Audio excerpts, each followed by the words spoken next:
no mundo. Eu destaquei aqui 3 possibilidades. Muitos diriam que a coisa mais importante é o status, é o poder, é o sucesso pessoal, profissional. Mas isso traz espírito de competição, de egoísmo e corrupção. Certamente ter uma certa posição na sociedade é importante, um certo poder no bom sentido, sucesso profissional todos nós queremos, mas definitivamente isto não é a coisa mais importante no mundo para nós cristãos que temos a mentalidade bíblica. A outra coisa que muitos poderiam apresentar e que muitos, na verdade, principalmente nossos meios políticos, acham que é a coisa mais importante é o dinheiro. Até onde, irmãos, o dinheiro é importante para nós? É importante porque nós precisamos do dinheiro para comprar comida, para pagar nossas contas, enfim, para viver. Mas o dinheiro é um meio, não pode ser o objetivo, não pode ser o fim da nossa vida. O dinheiro muitas vezes gera ambição, gera corrupção e gera roubo. A outra coisa para muitos é o corpo, fisicultura. Isso leva à vaidade, leva a um certo narcisismo. Aqui tem uma imagem de um homem musculoso olhando sua própria imagem no espelho. E nós sabemos que algumas pessoas até têm perdido a vida ou ficado deformadas por causa de tantas cirurgias plásticas, na tentativa de ficarem mais bonitas e cuidarem do seu corpo. Nós devemos cuidar do nosso corpo, porque é o templo do Espírito Santo, é saúde, é a oportunidade de trabalhar melhor, servir melhor a causa de Deus e a sociedade, mas não com vaidade, não com orgulho, não com exagero que muitos têm praticado. 1 Coríntios 13, o texto que há pouco nós lemos, termina no verso 13, com esse versículo que todo domingo nós temos mostrado. Paulo termina esse grande capítulo sobre o amor, dizendo 3 coisas, na verdade, permanecerão: a fé, a esperança e o amor. Mas ele termina dizendo, a maior delas é o amor. Nem a fé é maior do que o amor. Nem a esperança, a grande esperança cristã na volta do Senhor Jesus é maior do que o amor. Quem tem fé tem amor, quem tem esperança tem amor. Então é sobre o amor que nós vamos falar, é a nossa 4ª mensagem da série. Uma igreja que agrada a Deus é uma igreja que tem amor. Já falamos que a igreja que agrada a Deus é a igreja que tem fé, é a igreja que tem esperança, mas é principalmente a igreja que tem amor. Mas temos aqui uma pergunta: que tipo de amor? O que nós queremos dizer quando nós falamos de amor? Na nossa língua portuguesa, nós temos uma só palavra para amor, e assim também no hebraico do Velho Testamento. Há uma só palavra, e é o contexto, tanto no Velho Testamento como no nosso linguajar, que vai definir de que tipo de amor nós estamos falando. Mas é curioso que no Novo Testamento há 3 palavras diferentes, que na versão em português são traduzidas pela palavra amor. 3 tipos de amor. Primeiro é o chamado eros.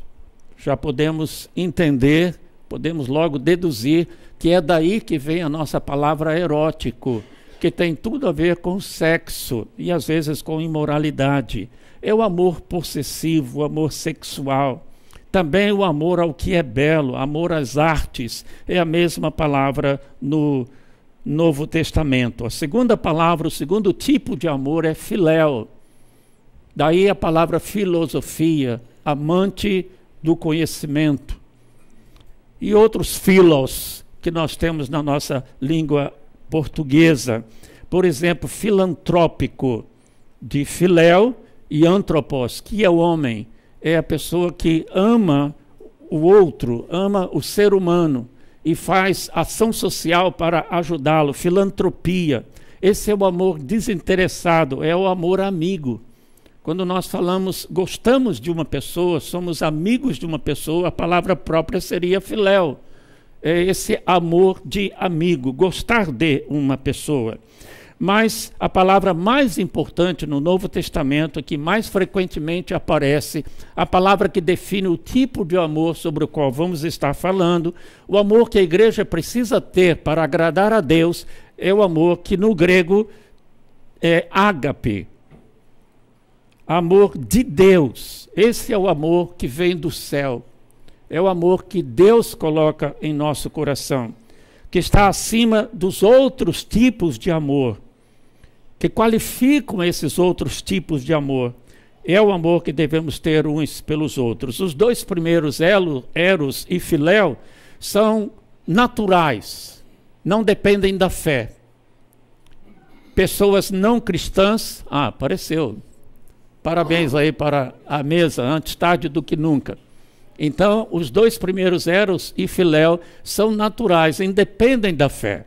Pessoas não cristãs têm esse tipo de amor. A atração sexual, o amor eros, e tem também a filantropia, tem amigos, gostam de pessoas, mas o amor ágape, o amor de que o Novo Testamento mais fala, esse que devemos ter para agradar a Deus, é um amor divino. É um milagre de Deus em nosso coração pecaminoso. É obra do Espírito Santo, tanto que a Bíblia fala do fruto do Espírito. Essa passagem de 1 João 3,1 diz: vejam como é grande o amor do Pai por nós, pois Ele nos chama de filhos, o que de fato nós somos.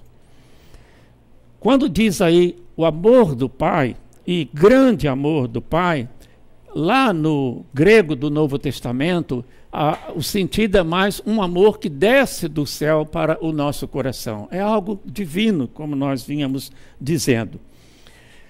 O amor é um conceito eterno. Não é uma coisa nova que surgiu. É algo que nasceu em Deus na eternidade. Ele disse ao povo de Israel em Jeremias 31, há muito tempo o Senhor disse a Israel, eu amei você com amor eterno. O contexto diz lá, de longe me deixei ver por ti e te disse, com amor eterno eu te amei.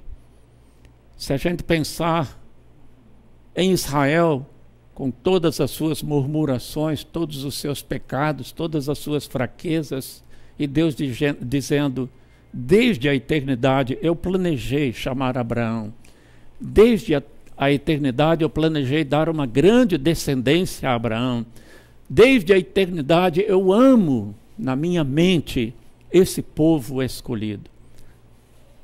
Se é desde a eternidade, o amor começou lá, se é que teve algum começo.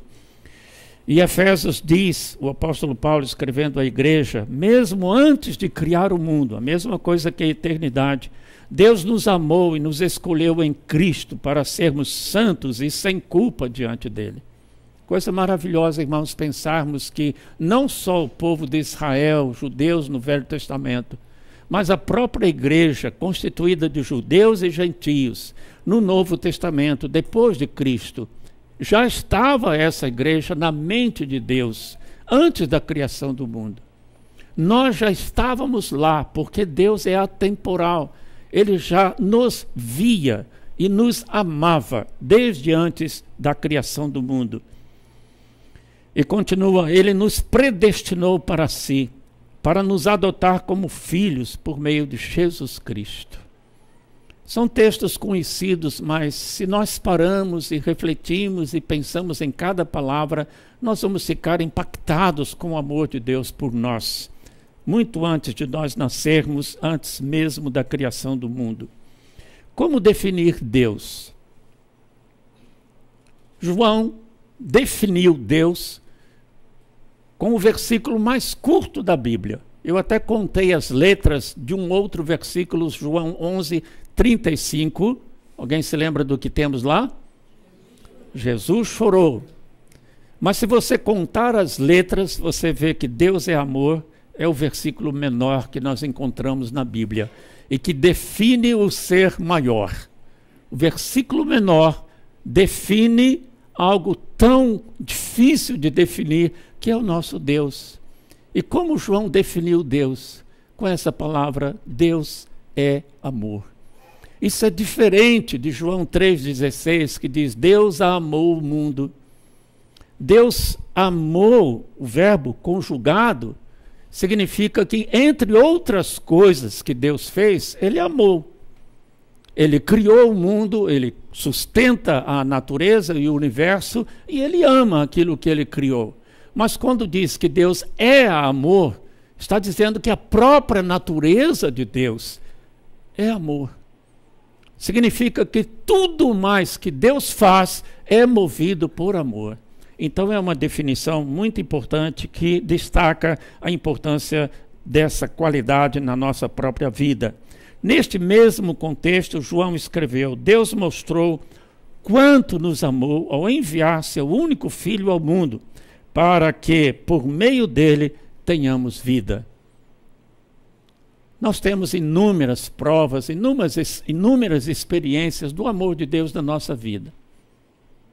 Quando nós reconhecemos nossos pecados, nossas fraquezas, e pedimos perdão, e depois acaba fazendo a mesma coisa outra vez, pedindo perdão outra vez, toda vez que isso acontece, pelo menos é assim na minha experiência, a gente se impressiona como Deus é capaz de nos perdoar tantas vezes, como Deus é tão paciente conosco, como Ele nos suporta, porque Ele não nos destrói, porque Ele nos ama. E Ele provou, principalmente, quando Ele enviou o seu Filho ao mundo para que tenhamos vida espiritual em Jesus. Eu vou destacar algumas passagens sobre o mandamento do amor. E prestem bem atenção nessa expressão, o mandamento do amor. Depois vamos falar disso mais. Qual é o mandamento mais importante da lei? Os judeus perguntaram a Jesus, os mestres em Israel, querendo pegar Jesus em alguma falha. Obrigado. Isto é amor. Qual o mandamento mais importante da lei de Moisés? Jesus respondeu como? Irmãos, há tantas coisas importantes na lei de Moisés, tantas coisas que nós devemos fazer e aquelas outras que não devemos fazer, que são proibidas na lei. O que foi que Jesus respondeu? Ame o Senhor de todo o seu coração, de toda a sua alma e de toda a sua mente. Este é o primeiro e maior mandamento. O segundo, igualmente importante, é: ame o seu próximo como a si mesmo. Toda a lei, notem bem, toda a lei e todas as exigências dos profetas, enfim, toda a Bíblia, se baseia nesses dois mandamentos. Precisa dizer mais alguma coisa, irmãos, para percebermos a importância do amor? Amar a Deus sobre todas as coisas, de todo o coração, com todo o entusiasmo, todas as forças, e amar o próximo como nós amamos e cuidamos de nós mesmos. Paulo enfatizou a mesma coisa nas suas epístolas. Os mandamentos dizem: não cometa adultério, não mate, não roube, não cobice. Esses e outros mandamentos semelhantes se resumem num só: ame o seu próximo como a si mesmo. O amor não faz o mal ao próximo, portanto, o amor cumpre todas as exigências da lei de Deus. Jesus, porém, tinha dito: eu lhes dou um novo mandamento. Amem uns aos outros assim como eu os amei. A lei dizia: ame o próximo como você ama a si mesmo. Já é uma grande coisa, porque nós nos defendemos, nós procuramos o nosso bem, nós avançamos na nossa vida, às vezes até atropelando outras pessoas. Enfim, nós nos amamos. Ame o próximo da mesma forma. Se não quer que os outros lhe façam determinada coisa, não faça a eles. Isso também é bíblico. Mas Jesus aprofundou isso e disse: eu estou dando um novo mandamento. Na verdade, era um mandamento antigo com uma ênfase diferente, por isso fala novo mandamento. O que era novo no mandamento do amor dado por Jesus? Apenas isto. Antes era ame como ama a si mesmo, mas agora Jesus diz, ame como eu tenho amado vocês. Sendo que Jesus nunca pecou e o seu amor era profundo, incondicional, perfeito, então é assim que nós devemos amar. A ordem para amar o próximo é uma das mais repetidas no Novo Testamento. Aparece 55 vezes como uma ordem direta, e existem as referências indiretas. Então, paciência e muito amor, porque eu vou citar para vocês 55 passagens. Isso é brincadeira, eu escolhi umas 3, não passou? Agora passou. Permaneçam firmes na fé, façam tudo com amor. Outra vez o amor relacionado com a fé, fé, esperança e amor. Então permaneçam firmes na fé, confiando sempre em Deus, firmes na sã doutrina e façam tudo por amor. Uma frase simples, não é mesmo, irmãos? Mas outra vez eu digo, paremos para refletir. Façam tudo por amor. Tudo é tudo. Cozinhar para o marido, por exemplo.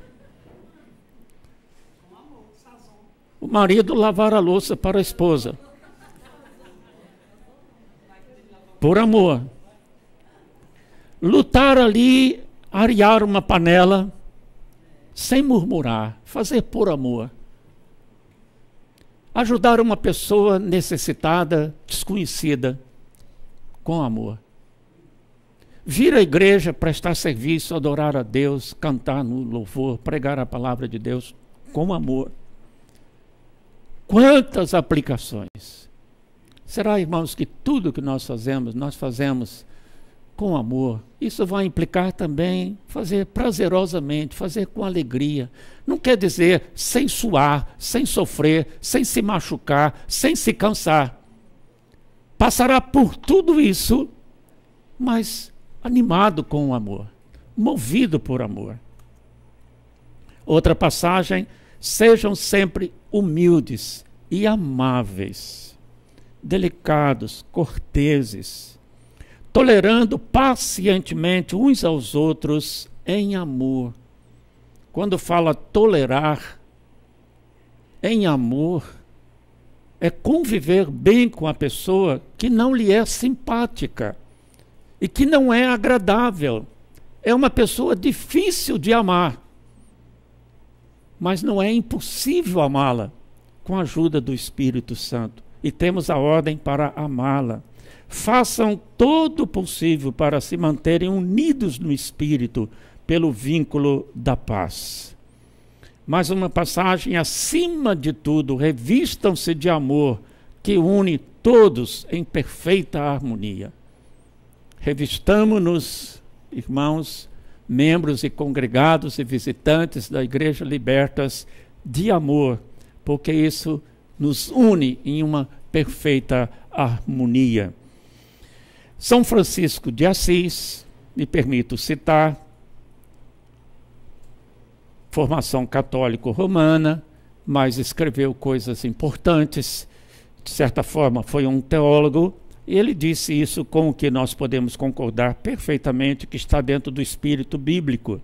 Ó Divino Mestre, permita que eu console mais que seja consolado, que eu compreenda mais que seja compreendido, que eu ame mais que seja amado, pois é dando que recebemos, é perdoando que somos perdoados e é morrendo que obtemos a vida eterna. Como amar assim, irmãos? Já definimos aí o tipo de amor, os mandamentos bíblicos e vemos, enfim, isso aí não é nada fácil. Como é que a gente vai conseguir ter esse tipo de amor? Que não nos precipitemos em dizer tacitamente, eu tenho este amor. Eu amo o próximo. Porque muitas vezes nós não amamos. E não é fácil. Mas como nós vamos conseguir? Primeiro, atentar para o exemplo supremo de Deus e de Jesus Cristo. É nossa inspiração maior. Em João 13:1 nós lemos: ele, Jesus, tinha amado seus discípulos durante seu ministério na terra e os amou até o fim. A gente sabe que aqueles homens eram carnais, eram imaturos, eram inexperientes. Mesmo depois de conviver com Jesus 3 anos, Pedro negou Jesus, Judas traiu Jesus. Os filhos de um certo homem chamado Boanerges, ou seja, Tiago e João, discutiram entre si para ver qual era maior no reino dos céus. Eram orgulhosos, vaidosos, cheios de defeitos, difíceis, tardos em crer nas coisas que Jesus dizia. E todavia Jesus os amou, e os amou até o fim. Ele disse isso na Semana da Paixão, naqueles discursos de despedida que nós estudamos aqui. Paulo escreveu aos Romanos: Deus prova seu grande amor ao enviar Cristo para morrer por nós, quando ainda éramos pecadores. Notem bem, quando ainda éramos pecadores. O contexto nos faz entender pecadores não perdoados, pecadores que ainda não se arrependeram, porque foi com a obra de Cristo em nossa vida que nós chegamos a nos arrepender e crer. Mas antes disso, Deus já nos amava e enviou o seu Filho para morrer por nossos pecados. 1 João 4,11: Amados, visto que Deus tanto nos amou, certamente devemos amar uns aos outros. Ou seja, olhando para Deus e o seu amor, e o quanto Ele nos amou, então o que nos resta fazer senão procurar amar como Ele nos ama a nós. Devemos amar uns aos outros, considerando o amor de Deus. Nós amamos porque Ele nos amou primeiro. Não é obedecendo o mandamento do amor que nós chegaremos a merecer o amor e o cuidado de Deus. É o contrário. Deus primeiro cuida de nós, Deus primeiro nos ama. Então nós ficamos assim impactados, tocados, sensibilizados com o amor de Deus. E isso nos leva a amar também. Nós amamos porque Ele nos amou primeiro. Outra coisa para amar dessa forma é pedir e cultivar o chamado fruto do Espírito. Pedir e cultivar.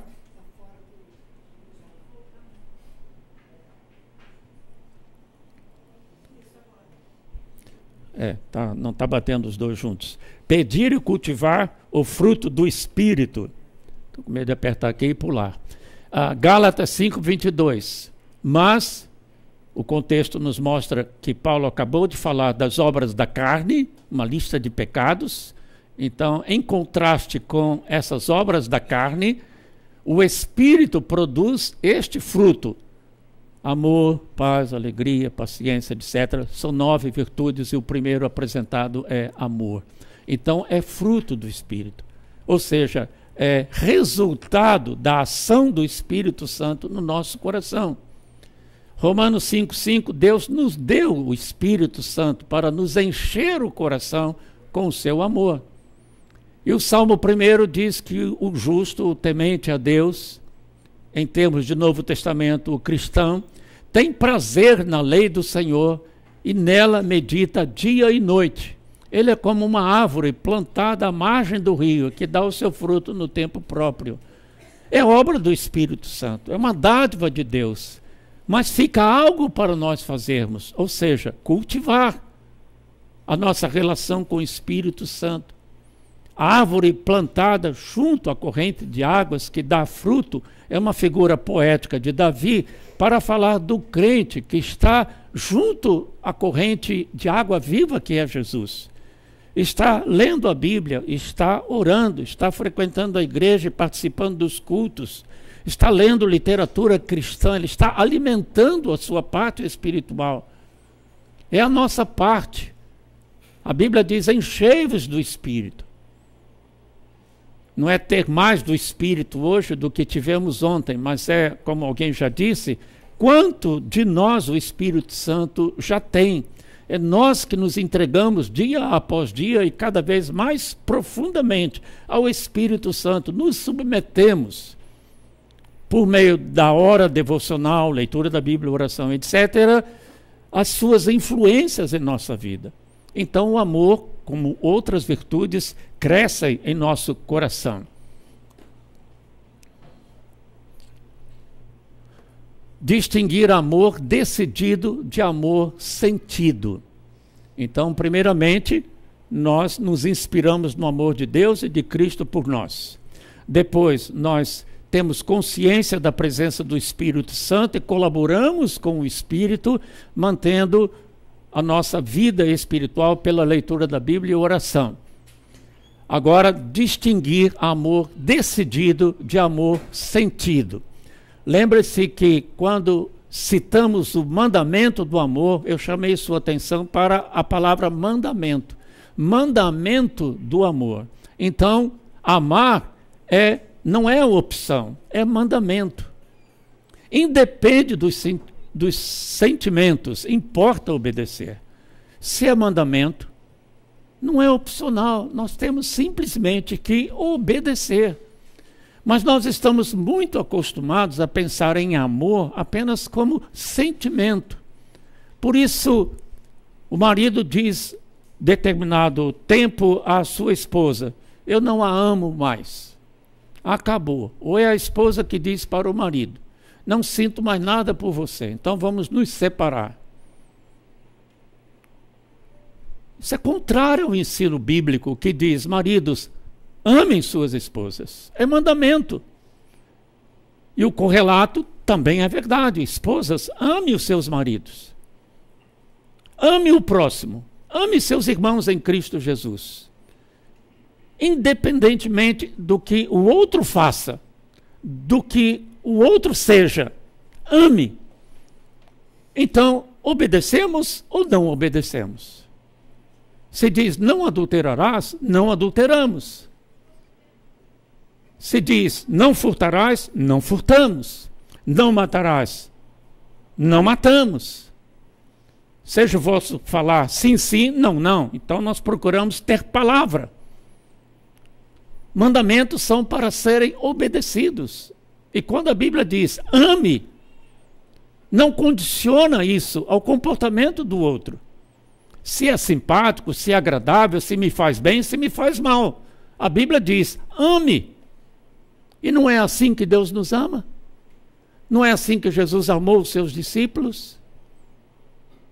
E Jesus disse: ame assim como eu os amei.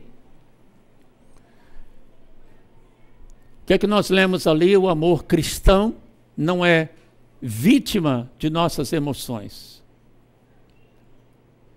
mas servo de nossa vontade. Escreveu John Stott, o famoso expositor bíblico já falecido há uns 2, 3 anos. Esse amor não segrega. Não é só para os que não nos são simpáticos ou nos tratam bem. Então esse versículo, palavras do Senhor Jesus no Sermão da Montanha. Amem os seus inimigos. Orem pelos que vos perseguem. Desse modo, vocês agirão como verdadeiros filhos de seu Pai, que está no céu. Dá a entender que nós não seremos reconhecidos como filhos de Deus se não tivermos esse amor. Pois Ele, o nosso Pai, dá o exemplo. Ele dá luz do sol, tanto a maus como a bons. E faz chover tanto sobre justos como sobre injustos. Se amarem apenas aqueles que os amam, que recompensa receberão? Se cumprimentarem apenas seus amigos, que estarão fazendo demais?